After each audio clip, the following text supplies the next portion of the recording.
First reading. A reading from the prophet Isaiah, chapter 60, verses 1 to 6. The glory of Zion. Arise, shine, for your light has come, and the glory of the Lord rises upon you. See, darkness covers the earth, and thick darkness is over the peoples. But the Lord rises upon you, and his glory appears over you.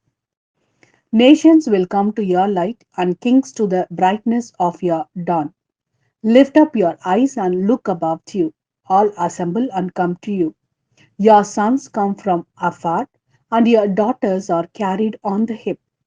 Then you will look and be radiant.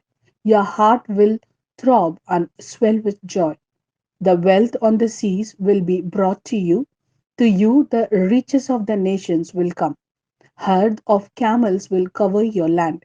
Young camels of Median and Ephah, and all from Sheba will come, bearing gold and incense and proclaiming the praise of the Lord. This is the word of Lord. Thanks be to God. Second reading. A reading from the letter of St. Paul to the Ephesians, chapter 3, verses 2 to 3 and 5 to 6.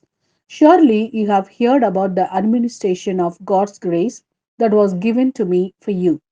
This is the mystery made known to me by revelation, as I have already written briefly, which was not made known to people in other generations, as it has now been revealed by the Spirit to God's holy apostles and prophets.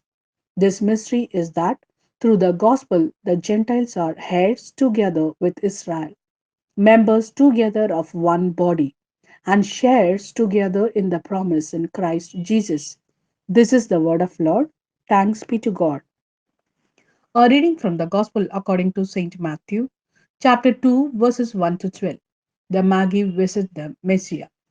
After Jesus was born in Bethlehem in Judea, during the time of King Herod, Magi from the east came to Jerusalem and asked, "Where is the one who has been born King of the Jews?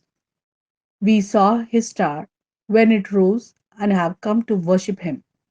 When King Herod heard this, he was disturbed, and all Jerusalem with him. When he had called together all the people's chief priests and teachers of the law, he asked them where the Messiah was to be born. "In Bethlehem in Judea," they replied, "for this is what the prophet has written. But you, Bethlehem, in the land of Judah, are by no means least among the rulers of Judah, for out of you will come a ruler who will shepherd my people, Israel."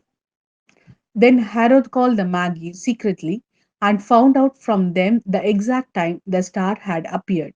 He sent them to Bethlehem and said, "Go and search carefully for the child. As soon as you find him, report to me, so that I too may go and worship him." After they had heard the king, they went on their way, and the star they had seen when it rose went ahead of them until it stopped over the place where the child was. When they saw the star, they were overjoyed. On coming to the house, they saw the child with his mother Mary, and they bowed down and worshipped him. Then they opened their treasures and presented him with gifts of gold, frankincense, and myrrh. And having been warned in a dream not to go back to Herod, they returned to their country by another route. This is the word of Lord. Thanks be to God.